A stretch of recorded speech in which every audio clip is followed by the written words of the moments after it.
காவி உடையும் கருணை நாயகன்.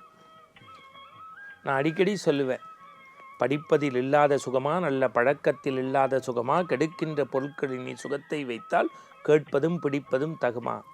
ஒரு புத்தகம் எழுதி முடிக்கப்பட்டால் ஒரு சிறைச்சாலையினுடைய கதவு மூடப்பட்டது.